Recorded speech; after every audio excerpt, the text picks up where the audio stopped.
아마 이 자리에 교회 생활 하신 지가 근래 하신 분들보다는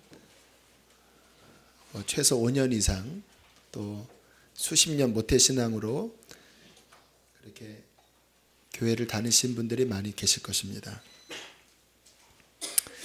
여러분, 신앙생활은 정말 신기하다라는 이 말에 대해서 여러분 어떻게 생각을 하시겠습니까? 그냥 교회 생활은 신기하지 않습니다. 종교인으로서 주일날 예배 드리고, 그리고 내 평상시의 삶은 그냥 내 맘대로 사는 삶은 전혀 신앙생활이 신기하지 않지만, 그러나 신앙생활은 주님을 만나는 거거든요. 정말 주님 만난 사람들을 보면 신기하게 사람들이 변화됩니다.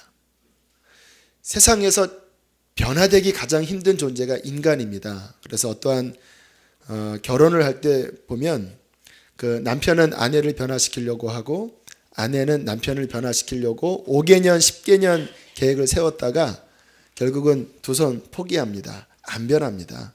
사람은 인간의 힘으로서는 바꾸질 못해요. 그런데 신기하게 정말 교회를 다니다가 진짜 하나님 만나면 사람들이 변화되는 일이 일어나는 거예요. 하나님이 하시는 일이죠. 제가 전에 한번 이분 예를 들었는데, 선화목자교회에 이의철 성도라는 분이 계신데 알코올 중독자이십니다. 술 없으면 살 수 없는 분이세요. 술과 또 방탕과 도박에 이 삼박자면 인생 망가지잖아요. 결국 인생의 막바지에 갔다가 아내와 딸의 간곡한 다시 돌아오라는 그 메시지를 받고 결국에는 워크아웃 신청해서 파산 신청하고 집으로 돌아온 다음에 가족들의 권유에 처음 교회를 나오신 거예요. 그런데 우리 하나님은 자비하신 분이십니다. 처음 교회에 온 날 이분을 만나 주신 거예요. 갑자기 말씀을 듣는데 본인이 그동안 얼마나 잘못 살아왔고 얼마나 가족들에게 상처를 주었는지가 그 마음 깊은 곳에 이렇게 통렬한 마음으로 깨달아지는데, 그냥 눈물을 얼마나 쏟았는지 흥건적실 정도로 그렇게 우셨다라는 거예요. 매번 교회 올 때마다 또 울고 또 울고 또 울면서 이분의 삶에 변화가 찾아오기 시작했습니다. 이제 우리 교회는 1:1 양육을 하잖아요. 계속 선화목적교회와 마찬가지 시스템인데, 그 양육교지에 보면 예수를 영접한 자 마음 안에는 성령이 들어오신다라고 하는 말씀이 있습니다. 놀라운 사실이지요. 우리 같은 인간의 마음 안에 하나님의 영이, 거룩한 영이 들어오시는 거예요. 어느 날 은혜는 받았지만 술이 쉽게 안 끊어지잖아요. 알코올 중독자니까. 술을 마시고 있는데 갑자기 속에서 그 성령님이라는 분이 말씀을 하시더라는 것입니다. 너 제발 술 그만 마셔라. 내가 다 취하겠다. 우리 하나님이 유머러스 하신 분이십니다. 하나님이 이렇게 웃기시기도 해요. 근데 그 말에 그냥 깜짝 놀란 겁니다. 왜? 그 말이 자신이 한 말이 아니거든요. 아니, 성령님이 내 안에 계시다고 했는데 이게 성령님의 음성인가? 그리고 소스라치게 놀라서 이분이 회개하고 그리고 변화된 간증을 하셨는데, 제가 어제 그 교회에 연락해서 이분 간증문을 좀 보내달라고 해서 간증문을 받고 거기 한 5줄을 제가 인용해 드릴게요. 이제는 성령님이 제 몸 안에 계시고 제 능력으로 할 수 없는 술의 유혹을 예수님의 능력으로 물리치며 지금까지 단 한 방울의 술도 마시지 않게 되었습니다. 술, 도박, 방탕함이 제 삶의 전부였는데 이젠 저의 모습이 너무 달라져서 저를 아는 주위의 분들도 저를 따라 교회에 나오기도 합니다. 저의 변한 모습에 가족이 너무 좋아하는 모습을 보니 저도 기쁩니다. 여러분, 남의 이야기가 아닙니다. 진정한 신앙을 가지면 반드시 변화가 따라옵니다. 성령이 우리 안에 들어오셨는데요. 성령님이 우리 안에 들어오셨는데도 아무 일도 안 일어나고 예전처럼 똑같이 계속 죄 짓고 계속 즐겁게 술 마시고 계속 음란한 짓 하고 계속 싸우고 지내면 둘 중에 하나입니다. 속에 계신 성령님이 너무 괴로우시던지 막 속에서 외칩니다. 그만해. 술 좀 그만 마셔. 성령님이 괴로워하시던지 아니면 안 계시던지. 그러면 성령님이 우리 안에 들어오시면 어떤 변화가 일어날까요? 그 증거를 살펴보자는 것입니다. 나에겐 정말 성령님이 들어오신 것일까요? 나는 정말 구원받은 사람인가요? 고린도후서 13장 5절에는 이것을 점검하라고 말씀하고 있습니다. 그래서 우리 교회는 이것을 점검하려고 합니다. 앞으로 한 3달간 이렇게 말씀합니다. 너희는 믿음 안에 있는가? 너희 자신을 시험하고 너희 자신을 확증하라. 너 정말 믿음이 있는 자이냐? 스스로 테스트하고 예스! 라는 답을 얻을 때까지 확증하라. 예수 그리스도께서 너희 안에 계신 줄을 너희가 스스로 알지 못하느냐? 스스로 주님 내 안에 계십니다. 스스로 이것을 알지 못하느냐? 그러면 버림받은 자다. 내 안에 주님 계신 증거를 스스로 확증하지 못한다면 가짜다라고 우리에게 경고하고 있습니다. 제가 아는 우리 권사님, 요 LG 저쪽 위, 거기가 2차인가요? 요 앞에 5차고 저 위쪽에 사시는 권사님이신데 우리 교회 다니는 분은 아닙니다. 이제 새벽에 나오시는 권사님이신데 그 부부가 신앙생활을 잘하세요. 그 아내 되시는 분이 저에게 그 남편이 어떻게 회심했는지를 이야기를 해주시더라고요. 시아버지, 그러니까 남편의 아버지는 교회의 장로님이십니다. 그러니까 어릴 때부터 당연히 교회를 나갔겠죠. 또 뭐 교회를 빠지지 않았으니까 집사님이 됐겠죠. 권사님이 됐겠죠. 그러나 숨길 수 없습니다. 가족들에게는 숨길 수가 없어요. 그 아버님이 진짜 믿음이 있는지 없는지. 감사하게 이 여자 권사님의 아들이 미국 유학 중인데 정말 거듭난 본어게인 크리스찬이에요. 정말 은혜를 받고 그 하나님의 그 복음을 아는 아들이 어느 날 한국에 잠깐 왔다가 이대로 갈 수 없다라는 좀 굉장한 각오를 가지고 아버지 앞에 무릎을 꿇더니 이렇게 이야기를 하더래요. 아버지, 회개하셔야 합니다. 정말 예수님을 제대로 믿으셔야 합니다.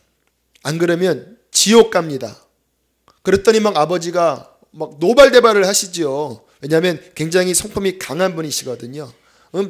무슨 소리 하는 거야? 아버지, 우리가 예수님 믿는 것은 천국 가기 위한 건데 정말 예수님 제대로 믿지 않으면 아버지 천국 못 갑니다. 아버지 제대로 신앙생활 해야 됩니다.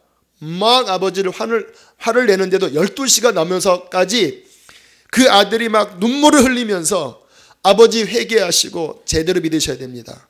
그렇게 간곡하게 권유를 했다라는 거예요. 비록 아버지가 화를 냈지만 충격을 받으셨다고 합니다. 내가 진짜인가? 내가 믿음 안에 있는 자인가? 정말 예수 그리스도가 내 안에 계신가? 그리고 신앙생활을 새롭게 했습니다. 교회도 옮기셨고, 그리고 정말 내가 이제는 그냥 종교적인 교회 생활이 아니라 진짜 하나님을 찾아봐야 되겠다. 그리고 교회를 본격적으로 제대로 믿으면서 또 제자 훈련을 하면서 성령을 받고 방언도 열리시고 그리고 성품이 바뀌셨는데 그 변화된 모습이 너무 신기해서 그 아내 되시는 권사님이 정말 놀랍다고. 저는 이제 그분이 이미 바뀌신 다음에 뵙기 때문에 그렇게 온유한 분이신 줄 알았는데 그 아내 되시는 권사님 하시는 말씀이 우리 남편 정말 많이 바뀌었다고. 그분의 그 카카오톡이라고 하는 스마트폰에 그 문자 메시지 주고받는 프로그램이 있습니다. 거기에 자기 이름에 이제 각자 자기 소개하는 글씨가 있거든요. 거기에 뭐라고 써 있냐면 이 남자분 그 스마트폰 카카오톡에 내가 그리스도와 함께 십자가에 못 박혔나니 점점점. 변화되신 거예요. 그전에는 교회는 다니지만 주님을 모시지 않는, 변화되지 않는 나 중심적인 삶이었다면 이제 정말 주님을 만난 다음에 내가 그리스도와 함께 십자가에 못 박히고 내 안에 정말 예수님이 사시는 정말 변화된 신앙생활로 그분은 기쁘게 살아가고 계시다라는 것입니다. 여러분, 우리가 이 산상수훈을 통해서 우리의 신앙의 진정한 변화는 어떤 것인지를 지금 살펴보고 있습니다. 여러분, 우리는 교회 다니는 것으로 만족할 수 없습니다. 진정한 신앙을 가지면 반드시 그에 수반된 변화가 일어나게 되어 있습니다. 어떤 변화일까요? 산상수훈이 그것을 보여주고 있는데, 다시 한번 반복 정리하면 산상수훈은 예수님께서 산 위에 올라가셔서 제자들과 그를 따르는 무리들에게 그 천국 대언장이라고 합니다. 진정한 나를 따르는 자의 삶은 무엇인지를 굉장히 길게 3장에 걸쳐서 설교하신 내용을 이제 모아놓은 말씀이 산상수훈입니다. 그 가운데 5장 3절부터 11절까지가 아마 많이 들어보셨을 거예요. 팔복에 관한 말씀입니다. 이 팔복이 산상수훈의 서론인데요.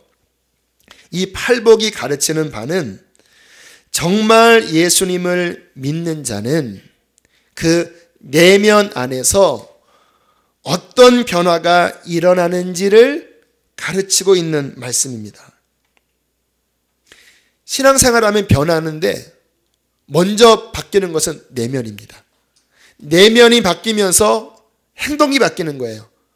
내면이 바뀌지 않고 행동만 바뀌면 그 사람은 안 바뀝니다. 왜? 사람의 행동은 마음에서 일어나기 때문에 그래요. 자, 먼저 좀 요약을 하면요. 지난주에 나눴던 말씀 기억하십니까?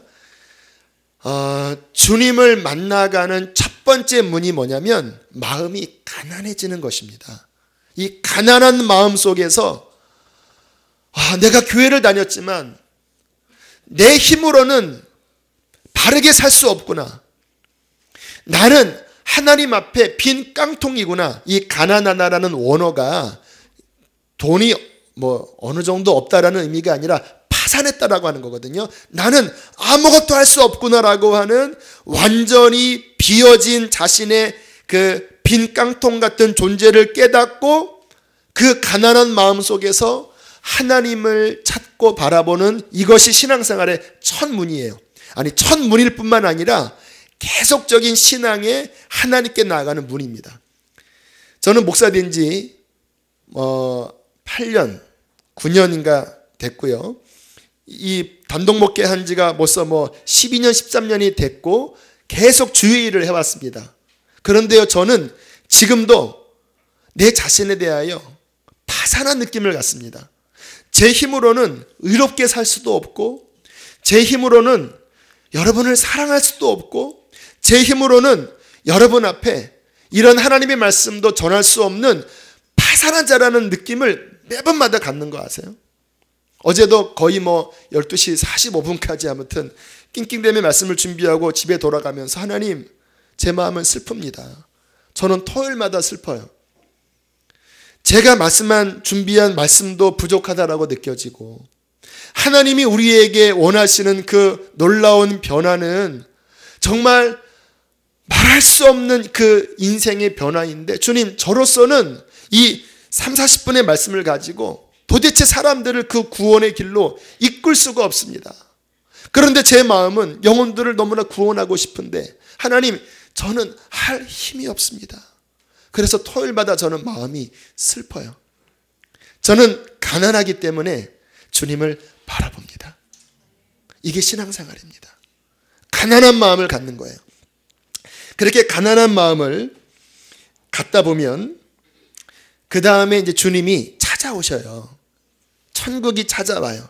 근데 주님이 우리에게 찾아오면 일어나는 첫 번째 현상이 뭐냐면요, 통렬한 회개가 일어납니다. 왜 회개가 일어나냐고요? 우리는 하나님 앞에 죄 지은 존재이기 때문에 그래요. 눈이 어두워서 주님이 오시기 전까지는 잘 못 봅니다. 그냥 나는 부족하다라고 느끼는데 그 가난한 마음으로 하나님께 나아가면 주님께서 우리에게 오시면 비춰주시는 것이 뭐냐면 내 자신이 얼마나 부족하다라는, 물론 그 말씀은 이제 이따가 드릴 텐데, 이것이 깨달아질 때 통렬한 회개가 터지면서 눈물샘이 터집니다. 그리고 마음이 씻겨지는 애통한 마음을 경험하게 됩니다. 그렇게 애통한 시간을 갖다 보면 무슨 일이 벌어지냐면, 내 마음에 그전에는 그렇게 화가 많고 싫은 사람도 많고 조금 내 성질 건드면 막 분을 내고, 특히 우리 한국 남성들이 이 분이 터지는 곳은 어디죠? 이 도로잖아요. 이렇게 차를 누가 좀만 잘못 운전해도 막 올라왔다 내려왔다. 여성들도 운전할 때 보면 두 얼굴을 가진 사람처럼 변하는 분 많이 계세요. 그렇게 화가 많고 분노가 많고, 왜? 이 속이 상해 있으니까. 그런데 애통하는 시간을 갖잖아요. 갑자기 이 분이 빠져버립니다. 물론 성인군자가 되는 건 아니에요. 신기하게 화가 덜 나요. 마음이 온유해지게 됩니다. 그 온유한 마음을 가지고 주님 앞에 이제 영적으로 더 목마릅니다. 하나님, 내가 영적으로 더 성장해야 되겠는데 내가 의에 줄이고 목이 마릅니다. 그 목마른 마음으로 성경을 읽기 시작하고, 그전에는 한 장만 읽어도 졸립고 무슨 말인지 몰랐는데 성경을 읽다 보면 그렇게 꿀성이처럼 단 거예요. 1년에 1독, 2독, 3독을 막 해도 너무나 내 마음이 갈급하고 또 기쁘고, 기도를 해도 더 하나님께 더 나아가고 싶은 이 목마름이 우리 안에 생겨요. 그렇게 목마름으로 하나님을 섬기다 보면 어느 순간 내 마음이 깨끗해져 있다. 우리가 몸에 더러운 오물이 묻으면 그 느낌 아시죠? 이렇게 불결하다. 이거 빨리 씻어야 되는데. 그러다가 한번 쭉 목욕하고 나면 그 개운함 느낌 있잖아요. 사람의 영혼도 죄를 지으면 더러워집니다. 음행을 행하고 더러운 말을 쏟고 세상에 죄를 쏟아 부으면 더러워집니다. 죄가 찐덕 아주 갑옷처럼 덮여 있어요. 너무 더러워져서 나중에는 굳어져서 더러운지도 모를 정도예요. 그런데 가난한 마음에 하나님을 찾다가 애통한 마음으로 씻겨지기 시작하면서 내 마음이 부드러워지고 의에 줄이고 목마른 마음으로 하나님께 나아가다 보면 정말 그 주님께서 내 속을 그의 보혈로 내 모든 죄에서 정결하게 씻으시고 나를 깨끗게 하시고 나를 의롭게 하셨다라는 이 정결함을 경험할 때 너무 내 마음이 기쁘고 좋은 거예요. 여러분, 하나님의 구원은요, 종교가 아닙니다.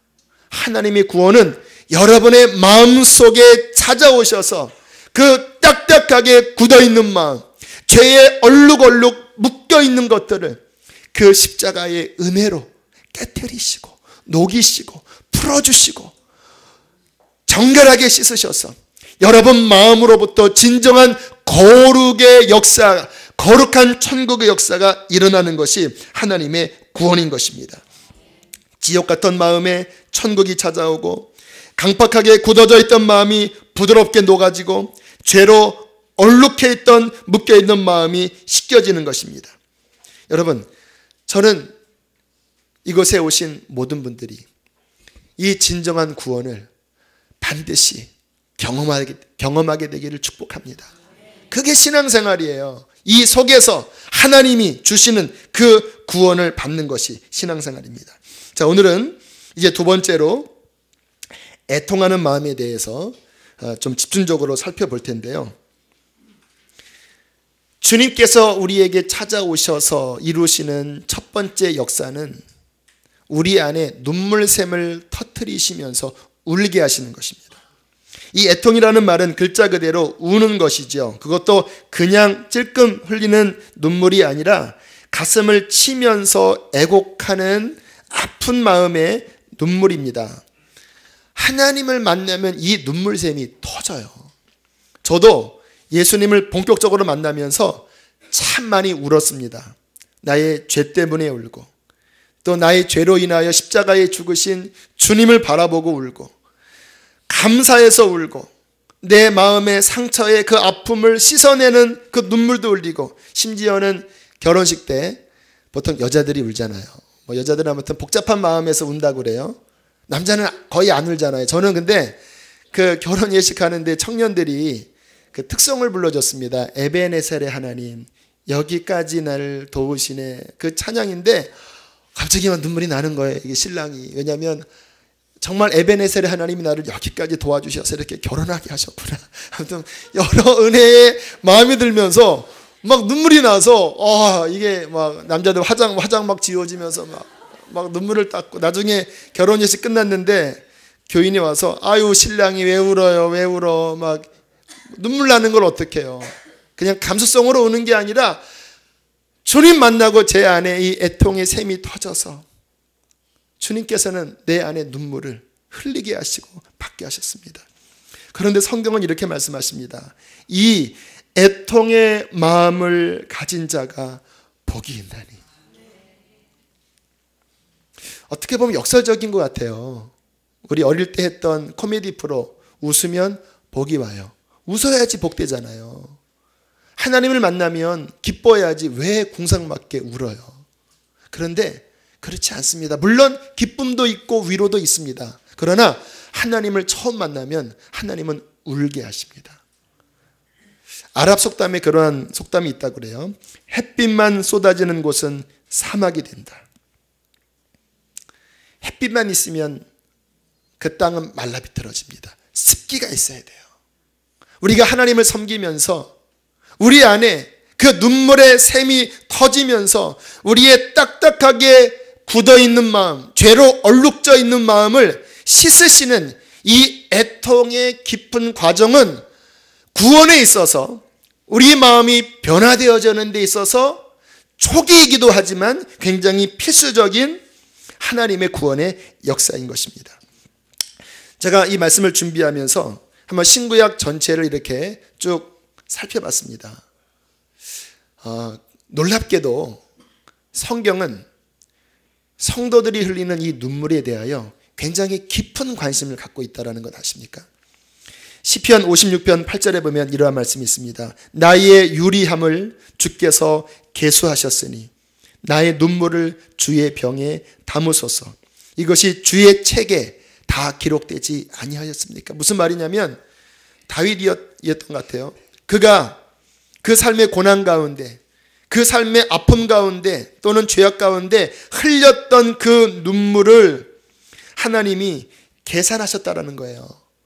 그리고 하나님, 내 눈물 왜 우는지, 내가 왜 눈물을 흘리는지. 여러분, 눈물이 왜 하나님 보시기에 중요하냐면요, 그 눈물도 흘리다 보면 그냥 차가운 눈물이 있고 뜨거운 눈물이 있습니다. 흘려본 분은 알아요. 그냥 하품하면서 흘리는 눈물은 차가운 눈물입니다. 근데 정말 이 속에서 마음이 깨어지면서 눈물이 나올 때는요, 그냥 후두두두 떨어지는데 뜨거워요. 이 뜨거운 눈물은요, 마음이 깨지는 현상입니다. 내 안에 뭔가 굳어있는 것들이 깨지는 거예요. 하나님은 이 마음이 깨지면서 흘리는 눈물을 귀히 보시는 겁니다. 그래서 기도할 때 이 하나님의 응답이 강한 역사의 기도를 보면요, 주로 이 중심에서 마음이 깨지면서 눈물을 흘리는 기도를 드릴 때 그 기도는 거의 응답이 되더라고요. 하나님께서 우리가 흘리는 눈물을 주의 병에 담으시고 왜 흘리는 눈물인지를 주께서 기록하셨다는 거예요.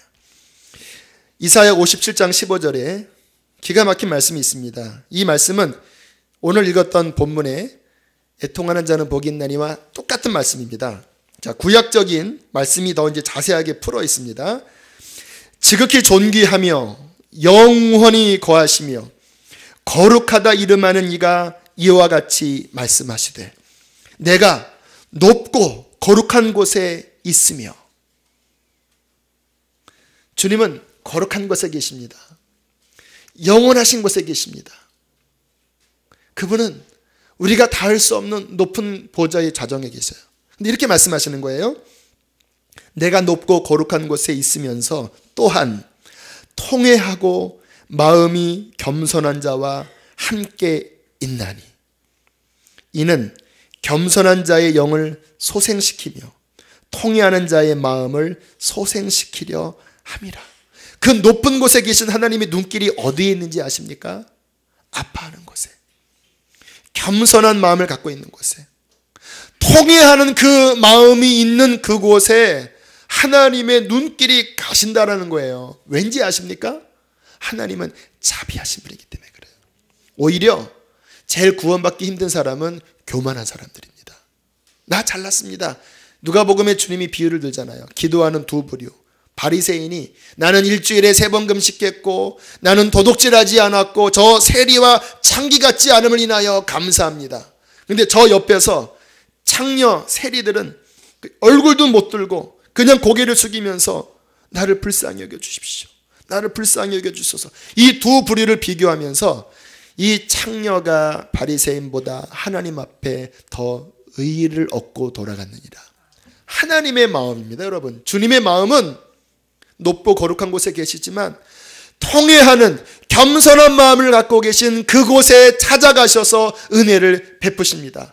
주님 만나길 원하십니까? 마음을 낮추십시오. 교만한 마음을 깨뜨리십시오. 나는 하나님 앞에 빈 깡통이라고 고백하십시오.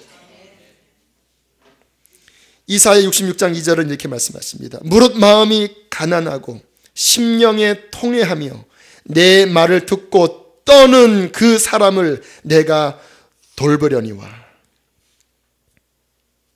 같은 말씀이죠.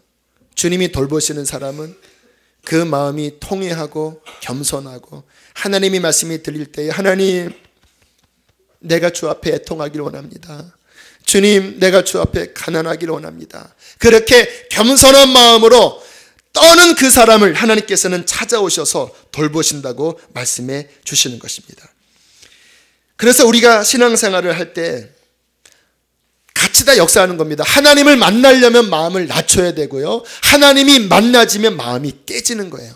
두 가지가 같이 일어납니다. 자, 그러면 좀 더 구체적으로 언제 이 애통의 마음이 일어나는지 두 가지를 살펴보겠습니다. 두 가지가 좀 성향은 전혀 달라요. 하지만 성경에서 이 두 가지를 애통의 마음이라고 말씀하십니다. 아마 두 가지 다 적용되는 분도 계시고 한 가지라도 적용되는 분이 계실 텐데 이 말씀을 붙잡게 되길 바랍니다. 첫 번째, 여러분 우리 신앙생활이 제대로 들어가려면 성령께서 역사하셔야 합니다. 요한복음 16장 8절 9절에 보면 뭐라고 말씀하냐면 내가 하늘로 올라간 다음에 성령을 보낼 것이다. 그가 와서 무슨 일을 하냐면 죄에 대하여 책망하리라 라고 말씀하셨습니다.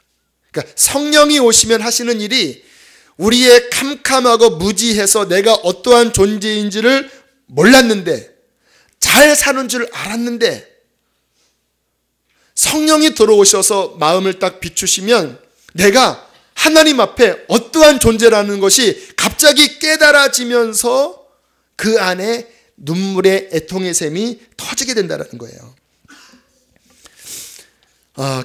개그우먼 이성미 씨, 아마 제가 새벽에도 말씀을 드렸는데 이분이 크리스찬입니다.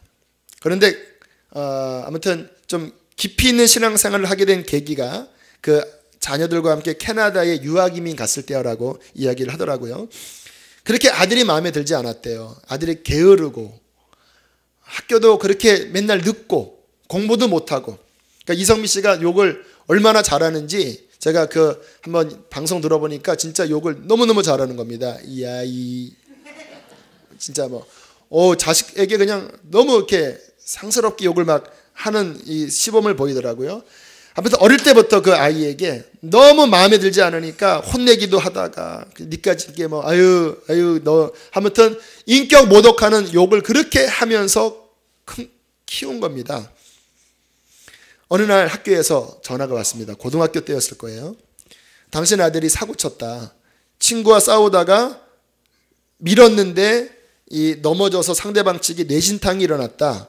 경찰을 불렀으니까 빨리 와라. 이 캐나다는 이러한 사건이 벌어지면 보통 퇴학 아니면 그냥 추방을 시킨다고 그러더라고요. 두렵고 떨린 마음에 또 이놈이 사고 쳤구나 하고 차를 타고 가면서 기도를 하는데 성령께서 비추셨습니다. 이렇게 말씀을 하시더랍니다. 이 아이가 이렇게 된 것은 다 너 때문이다.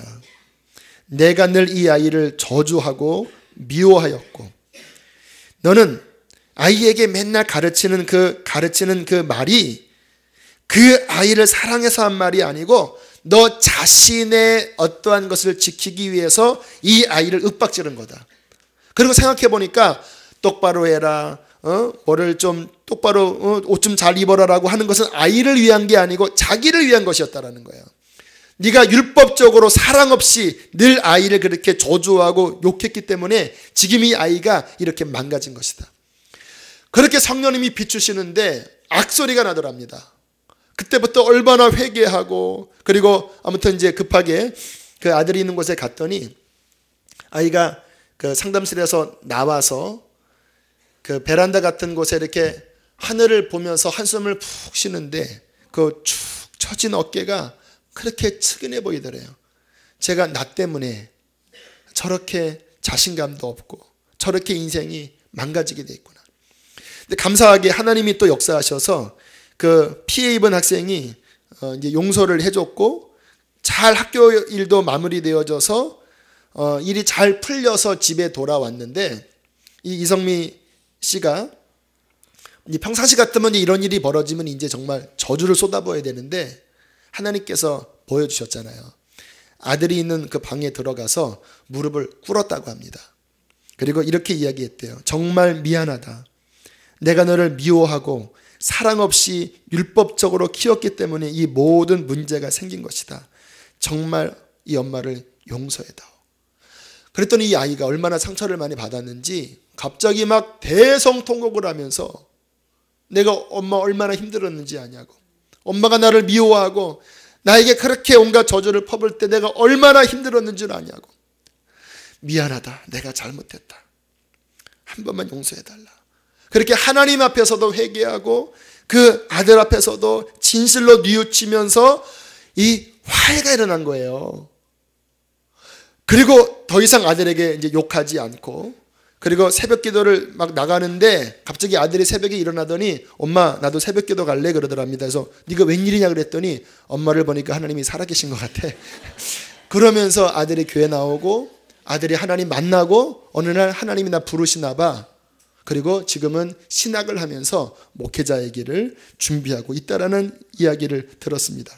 여러분, 성령이 오셔서 우리의 마음을 비추시면 우리가 얼마나 잘못 살아왔는지, 얼마나 다른 사람에게 상처를 주며 살아왔는지, 얼마나 사랑하지 못하고 미워하며 살았는지를 그냥 인간의 말로 배우는 것이 아니라 하나님이 그 깊은 뿌리를 보여주셔서 터뜨리실 때 우리 안에 애통이 시작됩니다. 이것은 하나님이 주신 귀한 복이에요.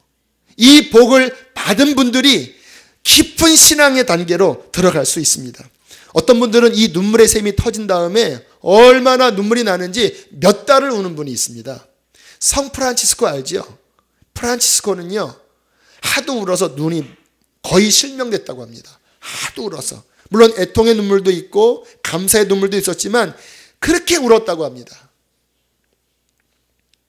주님께서 우리의 삶에 다가오셔서 우리의 그 찌들어져 있고 굳어져 있는 그 교만한 것들, 죄에 물든 것들, 하나님 앞에 무너져야 할 것들, 나는 그것이 내 알량한 자존심이라고 여겼고 내 자랑이라고 여겼고 내 성품이라고 여겼고 그냥 내 스타일이라고 여겼던 그것들이 하나님의 조명으로 그것이 깨어지고 녹아질 때 하나님의 변화의 역사는 비로소 일어나게 되는 것입니다. 이것이 신앙생활의 문이 열려지는데 필수적인 요소예요.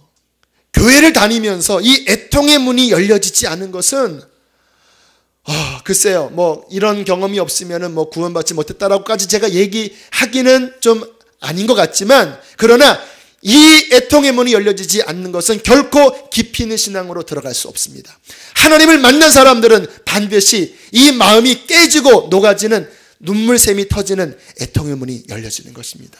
열려지게 되기를 축복합니다. 제 마음은 간절한, 왜 이것이 복이니까. 사도행전 2장에 베드로에게 성령이 임하시고 벌떡 일어나서 했던 설교가 그 예루살렘에 모여있던 40일 전에 주님을 십자가에 못 박았던 그들을 향하여 너희가 죽인 예수가 바로 메시아다 외칠 때에 무슨 일이 벌어졌습니까? 기억하시죠? 갑자기 사람들이 가슴을 치면서 어찌할꼬 이게 애통이에요. 내가 예수를 죽였습니다. 어찌할꼬. 그때 베드로가 회개하고 예수의 이름으로 세례를 받고 죄 씻음을 받으면 위로의 은총, 성령의 세례와 선물이 부어질 것입니다. 그리고 응애하고 탄생된 것이 초대교회예요. 그러니까 신앙의 아주 정상적인 이러한 시작과 출발은 바로 이 마음이 깨지면서 어찌할꼬 눈물샘이 터지면서 하나님 앞에 마음이 씻겨지는 것이 신앙의 중요한 문이라는 것입니다. 이 어찌할꼬 애통의 문이 열려지면 반드시 그 다음에 하나님께서 보여주시는 건지 뭔지 아세요? 예수 그리스도의 십자가가 나를 위한, 너를 위한 내 인격적인 구속의 사건이라는 것이 갑자기 앞에 보여집니다. 이 말은 너무 잘 아시죠? 모태신앙의 분들은 진짜 지겨운 말입니다. 예수님 나를 위해 죽으셨네. 그게 지식일 경우에는요, 그게 내 삶에, 내 마음의 변화를 못 줘요. 그런데 애통하는 마음으로 주님 앞에 통회할 때 내게 다가오시는 십자가는 나를 위한 십자가입니다. 제가 주님을 만나고 한 3년 뒤에 한 부흥회에 참석했을 때 제가 그 부흥 강사 목사님 이름은 기억 못합니다. 하도 오래전이라서. 그분이 십자가를 설교하시더라고요. 그런데 정말 제 눈앞에 이렇게 보는 게 아니라 그냥 제 앞에 펼쳐지는 거예요. 십자가가. 그분이 나를 위하여 그렇게 온몸에 찢겨서 피를 흘리시는 주님의 십자가가 보이는데 또 얼마나 눈물샘이 터지는지 고등학교 1학년인가 2학년 때였습니다. 그 십자가 앞에 그렇게 울면서 나를 위해 죽으신 그 십자가에 감격하고 기뻐하는 그 눈물이 흘렸던 기억이 납니다. 여러분, 이 애통의 시간이 깊어질 때 다가오는 것은요, 하나님이 주시는 말할 수 없는 위로와 평안입니다. 하나님이 이 마음 아프게 회개하고 애통하는 자에게 다가오셔서 오늘 말씀하잖아요. 애통하는 자는 복이 있나니 그들이 위로를 받을 것이며. 여러분, 이 느낌 아세요? 우는데 속이 시원해지는 거예요. 우는데 내 마음 깊은 곳에서 기쁨이 샘솟는 거예요. 우는데 내 마음에 말할 수 없는 희락이 일어나는 거예요. 이것은 눈물을 통하여 내 마음을 씻어내시고 내 마음을 깨뜨리시면서 그 하나님의 거룩한 영의 구원의 위로하심으로 내 깊은 샘물을 또한 새롭게 채우시면서 정말로 하나님이 주시는 참된 위로를 그에게 선물로 주시는 것입니다. 여기 계신 모든 분들이 이 애통과 위로를 받게 되기를 축복합니다. 자, 두 번째 애통입니다. 지금 제가 드린 말씀과는 전혀 다른 차원이에요. 하지만 분명히 성경에서 이것도 애통이라고 말씀하셨기 때문에 제가 말씀을 드리길 원합니다. 이 애통은요, 삶에 고통이 있는 거예요. 이유는 다양하지요. 내가 감당할 수 없는 큰 문제가 있고 사람이 이렇게 큰 문제에 계속 이렇게 노출되면 마음이 상합니다. 그리고 이렇게 눌려요. 그리고 그 속에서 아픈 마음으로 괴로움이 일어납니다. 제 경험은 육신이 아픈 것만 아픈 게 아니라 마음이 아픈 것도 정말 아파요. 그래서 여러분, 사람을 이렇게 몽둥이로 때리는 것만 이게 이 체벌이 아니라 말로 그 사람에게 상처를 주는 것도요, 심각한 상해입니다. 이것도 마음이 어떻게 보면 더 심한 거죠. 이 인생의 여러 가지 고난의 무거움에 눌리면 그 마음이 속에서 상해요. 어떤 분은 자식으로 인해서 그렇게 아픈 분이 있고요. 가족 중에 누군가 큰 어려움을 당하면서 그 마음에 괴로운 분이 있고요. 어떤 분은 경제적인 공공함으로 인하여 마음이 어려운 분이 있고 눌려있는 분이 있고, 어떤 분은 내가 감당하기 어려운 질병 때문에 그 질병에 눌려서 신음하고 고생하는 분이 있습니다. 지금 제가 말씀드린 가난, 질병, 인생의 무거운 짐들, 그 어느 것 하나 좋은 것이 하나도 없습니다. 그러나 신비가 있습니다. 제가 목회를 하면서 참 신기한 거는요, 하나님을 만나는 사람들은 다 두 부류입니다. 하나는 죄를 깨닫고 회개하는 사람이고요. 또 하나는 내 삶의 그러한 고난 가운데 마음이 너무 슬프고 아프고 힘들었는데 그 힘들고 아픈 마음을 주님께 가져와서 애통하며 울다가 하나님 만나는 사람 두 부류예요. 전도가 제일 잘 되는 곳이 어딘지 아세요? 병원입니다. 병원 중에서도 중환자실이에요. 종교와 상관없이 기도해 드릴까요? 하면 나를 위해서 기도해 주세요. 왠지 아십니까? 그의 삶의 고난으로 말미암아 상해 있는 마음이 하나님의 위로의 복음을 받아들일 더 열린 마음을 갖게 한다는 것입니다. 예수님이 2000년 전에 주로 찾아가셨던 곳은요, 왕궁이 아니었습니다. 교만한 사람이 있는 곳이 아니었습니다. 병을 앓고 자신은 죄인이라고 느끼고 사회에서 소외받은 그 마음이 찢기고 상하고 가난하고 멍들어 있는 그들에게 자주 다가가셨습니다. 왠지 아십니까? 그들 안에 있는 애통함과 상함이 주님을 받아들일 귀한 준비된 그릇이 되기 때문이에요. 여러분, 주님께서 제게 이런 것들을 보여주셨습니다. 지난 금요일날. 실은 모든 사람들의 마음 안에는 아마 100%라고 해도 과언이 아닐 거예요. 크고 작지만 모든 사람들의 마음 안에는요, 애통하고 울 수밖에 없는 무거운 짐과 상함과 눌림이 다 있어요. 겉으로 포장하고, 내가 물질로 포장하고 알량한 자존심으로 포장하고 내 어떠한 배경으로 자꾸 덮어 씌우니까 그게 안 드러나지, 이게 한꺼풀 벗기고 또 한꺼풀 벗기고 또 한꺼풀 벗기면 잘난 자나 못난 자나 부한 자나 가난한 자나 높은 자나 낮은 자나 모든 인간의 마음 안에는 하나님 앞에 울고 싶은, 내 힘으로는 감당할 수 없는 그 마음의 짐으로 신음하고 수고하는 것이 인간의 본질의 마음이에요. 여러분, 그 마음을 하나님께서는 주님께 가져오라고 말씀하십니다. 인간의 위로를 받으려고 하면 소망이 없습니다. 그러나 내 안에 울고 싶은 마음을 하나님 앞에 터뜨리면서 하나님 앞에 운다면 그 인생의 무거운 짐이, 그 고난이 하나님을 만나는 축복의 문이 되어진다는 것입니다. 애통하는 자는 복이 있나니, 죄로 인하여 애통하던, 너희 삶의 고난으로 인하여 애통하던 내 앞에서 울고 애통하는 자는 복이 있나니 그들이 위로를 받을 것이며. 하나님 앞에 나아가십시오. 하나님은 자비하신 분이십니다. 여러분의 죄를 보여달라고 기도하세요. 여러분의 삶의 무거운 짐들을 하나님 앞에 아뢰십시오. 그 상하고 통해하는 마음에 주님은 가까이 다가가셔서 지극히 높은 곳에 거하시며 거룩하다 하시는 그가 가라사대, 내가 그 마음이 통해하고 그 마음이 가난하고 그 마음이 두렵고 떠는 그를 돌보신다고 말씀하십니다. 주님은 지금도 이곳에서 예배드리는 여러분들을 바라보고 계십니다. 부족한 종을 통해서 나는 너에게 다가가길 원한다. 네가 교만했던 마음, 가난하지 않았던 마음 이제 내려놓고 너는 울고 싶은 자이잖아. 너 울고 싶잖아. 너 애통함이 있잖아.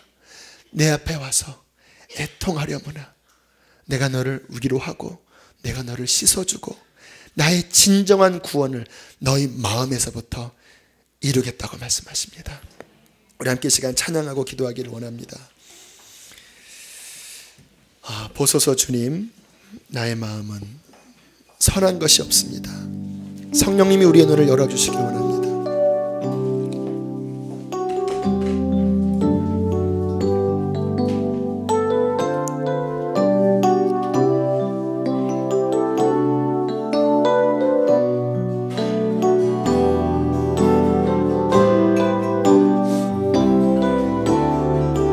주님 바라보고 나갑시다. 보소서 주님, 나의 마음은 선한 것 하나. 주님 임하소서, 비추시옵소서, 깨뜨리시옵소서. 내 모든 것 주께 드립니다. 사랑 새롭게 하소서. 보소서 주님, 나의 마음을 선한 것 하나 없습니다. 그러나 내 모든 것 주께 드립니다. 사랑으로 안으시고 날 새롭게 하소서. 주님 마음 내게 주소서. 내 아버지 주님 마음 내게 주소서. 나를 향하신 주님의 뜻이 이루어지도록 주님 마음 내게 주소서. 이 시간 내 마음에 깨어지고 녹아져야 될 필요가 있다라고 느끼시는 분들은 오른손을 가슴에 얹으시고, 내 삶에는 아픔이 많고 하나님 울고 싶습니다. 내 남편도 나를 알아주지 못하고 내 가족이 나를 알아주지 못하나 하나님, 내가 당신 앞에 울고 싶습니다. 그 애통한 마음이 일어나는 분들은 왼손을 또 가슴에 손을 얹으시고, 하나님, 애통하는 자는 복이 있다고 말씀하시는데 하나님, 나를 씻어주십시오. 아버지, 내 신앙의 눈물을 회복하여 주시고, 아버지, 이 눈물 속에 하나님, 내가 정결하게 녹아지게 하여 주십시오. 하늘의 신령한 위로의 기쁨을 맛보게 하여 주시옵소서. 우리 주여 한번 부르고 기도하시겠습니다. 주여.